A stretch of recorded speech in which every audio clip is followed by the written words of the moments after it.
some people have a weird reaction to things, and there's a certain. I mean, Alex Berenson wrote that book, Tell Your Parents or Tell Your Children. Tell Your Children.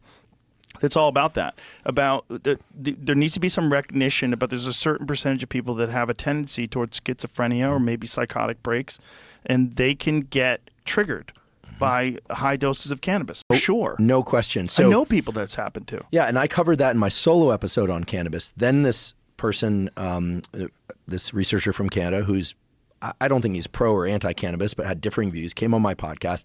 And then... What's his name? Matt Hill. And he's a respected researcher in this area, and I thought his stance was very, very nuanced.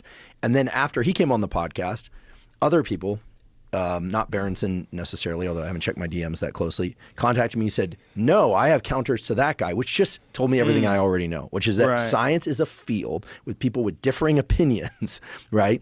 And which is good. Which is great. I mean, you don't have a field until you have differing opinions. Right. You don't want to be the only person working on something. Right. You want that.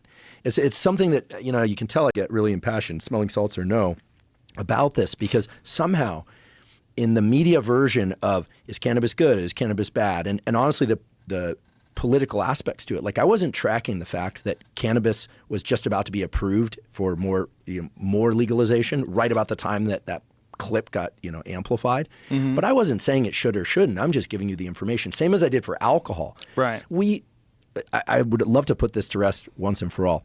Every couple of weeks or months, you're going to see media outlets say some drinking is good for you. Others will say any drinking is bad for you. Here's the deal. 0 is better than any.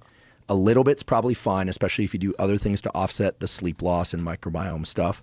If you're going to drink, probably should be doing other healthy behaviors anyway. No one's saying it's terrible. I'll have a drink every once in a while. I'm not an alcoholic. If you're a non-alcoholic adult, 1 or 2, I love a good white tequila with soda and lime. So good.